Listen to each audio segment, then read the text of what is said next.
Welcome to the Self-Awareness and Self-Compassion Podcast, formerly known as the Full Spectrum Feeling Podcast. I'm your host, Blaise Schwaller, life coach, mom, and former tattoo artist. I help people heal their past, speak their truth, and love the lives that they're living now. Join me here every week for conversations on how to live an imperfect but fully engaged life that embraces all the feels so that you can stretch into your best life while enjoying the you that's here right now.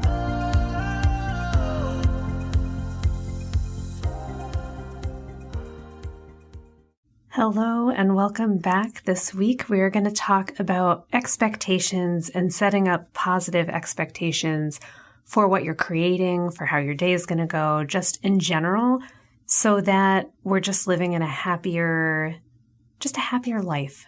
I have been working really hard this year on upgrading what I believe is possible for me.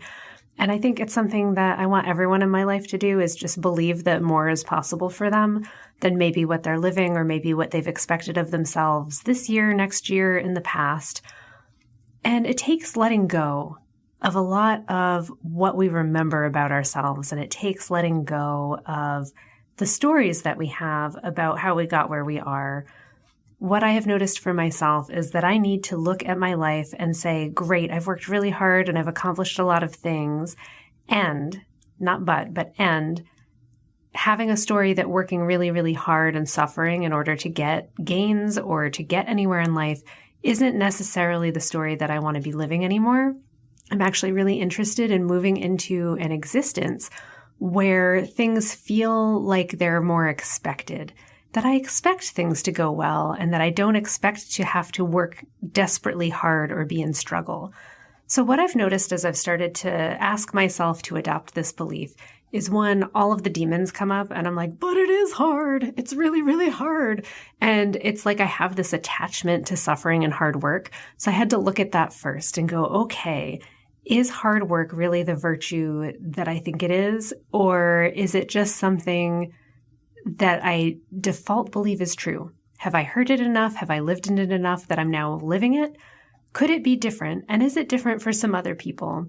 So one of the fastest ways to start to dissolve a belief that isn't working for you is to look for the evidence of where it's not necessarily true at all. And it's almost easier if you look at other people and go, where is it true that other people aren't having to work this hard to have the same result? Or maybe they're working as hard as me, but they're having a better result.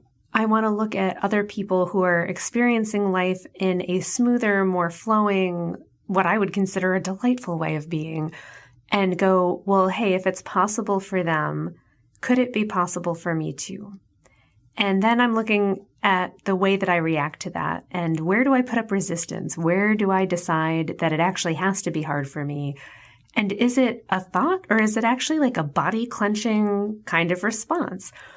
And it's interesting because I notice sometimes it's both of those things. But if you know me, if you've been following this for a while, you know the fastest route for me is to just go into my body and go, okay, what's tense? What does it have to tell me? What is it trying to get me to do? And that I can talk to, that I can work with, and that gives me some insight into where some of these thoughts might be hiding or lurking underneath the surface where I'm not really aware of them. So when I ask myself, could it be super easy to make like $50,000 in 1 month? The first thing that came up for me was like, oh, hell no, that's not really possible, except there was an equally big part that came up and went, but there's people who do that all the time. Like, businesses make money. Why can't your business also make money? And you're like, oh, well, it actually does. Could I accelerate it? Could I make it go faster? And so what I had to do is look at every single angle. Where am I getting in my own way? Where am I deciding that it's hard before I even try?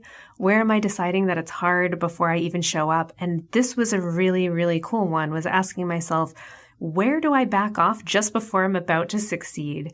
And I know that this is so human, and all of us do this, is that we are on the path. We have something that we want. We decide that it might be a struggle. It might be hard. And we're willing to put in a lot of effort because we want to overcome how hard it is. And then we get right up to the finish line, like we're almost there, but we have an inability to notice that we're almost there. We don't see that what we're doing is working, and we start to feel defeated because we've been pushing so hard and working so hard. We get tired. We get resentful of ourselves for having a big goal, of ourselves for how we've been approaching it. We start to doubt that our method was even any good. And then we just stop. Or at least that's what I do. I had to notice exactly where my line is and where I stop investing in myself, or where I stop doing the thing that was actually working and say, well, that was good enough.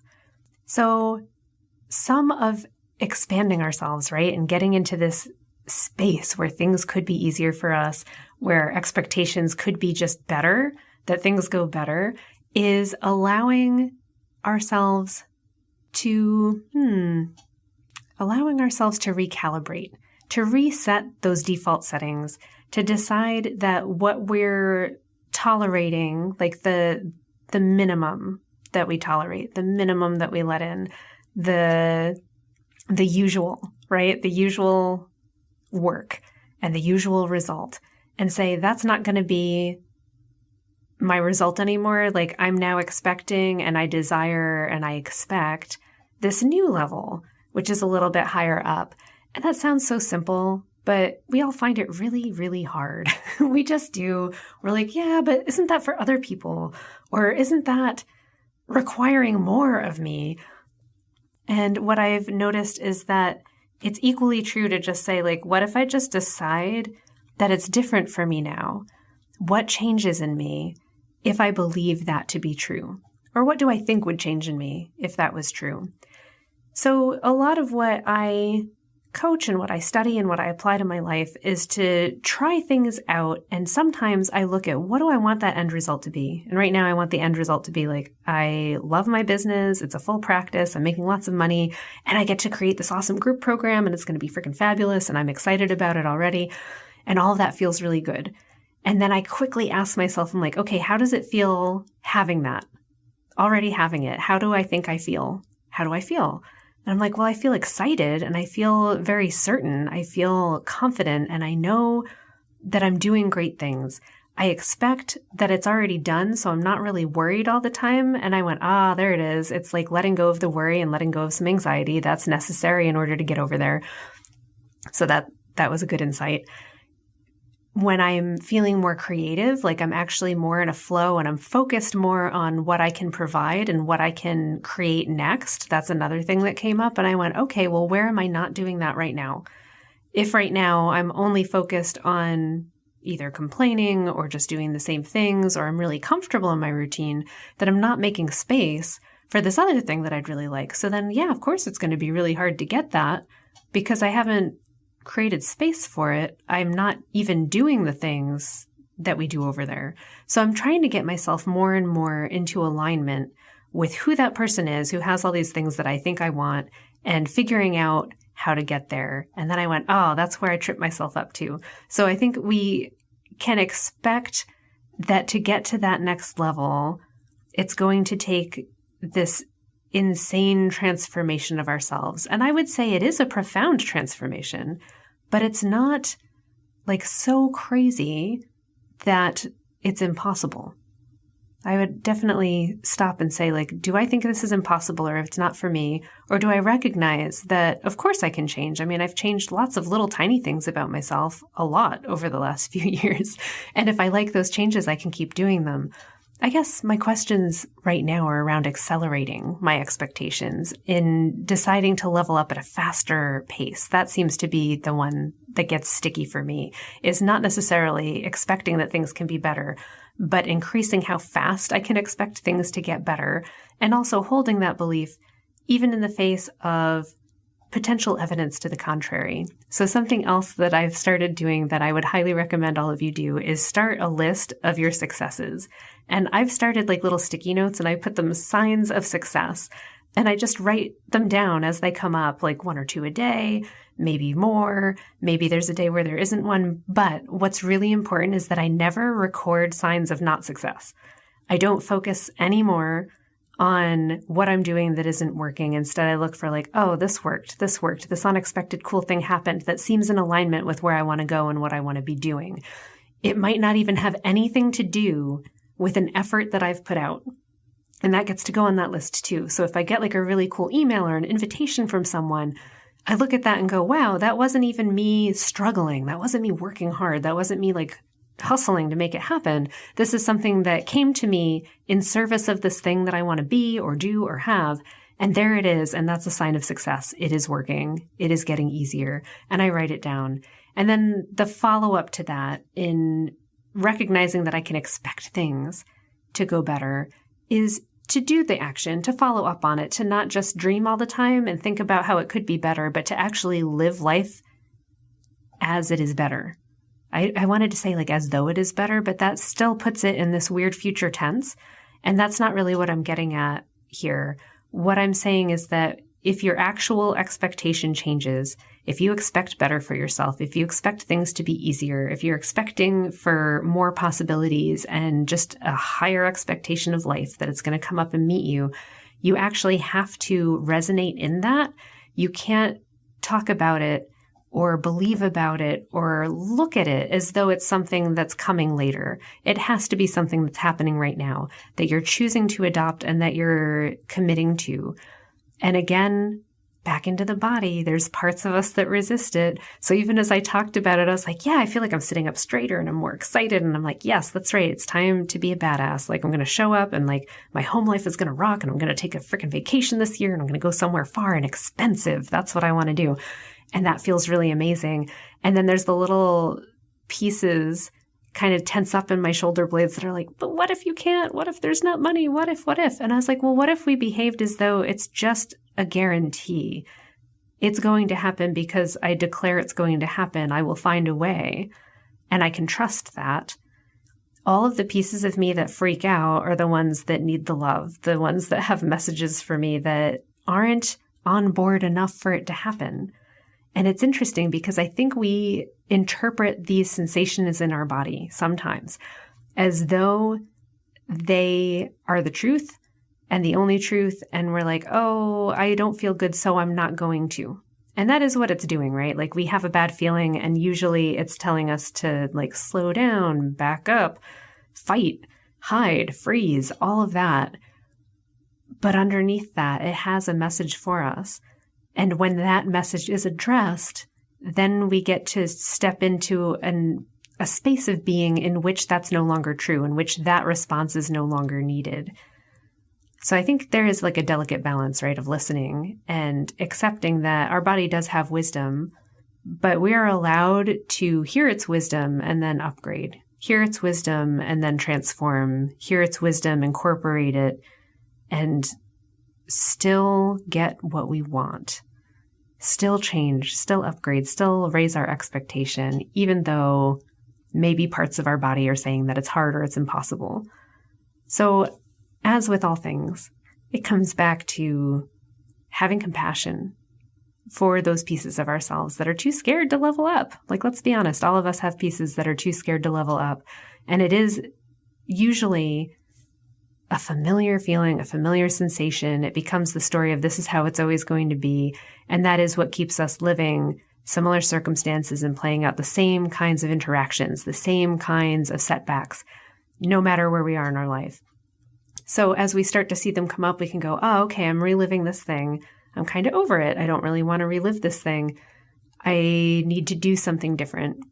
How do I do something different? It's best when that new action comes from a feeling inside of us that says it's safe to do a different action rather than forcing a different action, trying to get a different result.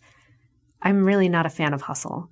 I'm not a fan of taking on a lot of things and working really hard with no vision for where it's going and no feeling of what it provides. I am a fan of deciding what the feeling is that I want, what I think I'm going to get from the work that I'm doing, and what I think I'm going to get from the final result that I think I want, and deciding how can I exist in that feeling now, even while I'm doing the action, even while I'm taking the steps to make that complete. It's a dance. It's a dance, and it can be really eye-opening, I guess, about what the inner story is. What's going on in our heads? What's going on in our bodies? What memories do we have around this stuff? And I would say not all of it is conscious, and that's okay. There is still love to be given. to ourselves for everything we've experienced, for even getting us to the point where we want to raise our expectation because, hey, we got here and we're ready to level up. And that's fabulous and it's wonderful and it's great. So, to recap, raising expectations, it has a lot to do with making a decision that that's what's going to happen, or at least that's how I'm choosing to look at it right now, and that's pretty fun. And it takes consideration of how we're feeling and not necessarily writing off our feelings. It's definitely going into them. It's giving them attention, asking them, what is it that I need to know? What is it that I'm trying to give myself when I have this feeling? Like if a feeling comes up that makes you freeze or stop, why? What is it trying to tell you? And sometimes it's just saying like, safety, quiet. And if you can say to that expression of fear or whatever is coming up in your body and say, oh, thanks, I really appreciate that this is all about keeping me safe and safety and feeling safe. Guess what? It's safe to let go. It's safe to try this. It's safe to try this on. We're going to do an experiment. I love experiments. It just feels so okay to fail. It feels okay to try something new.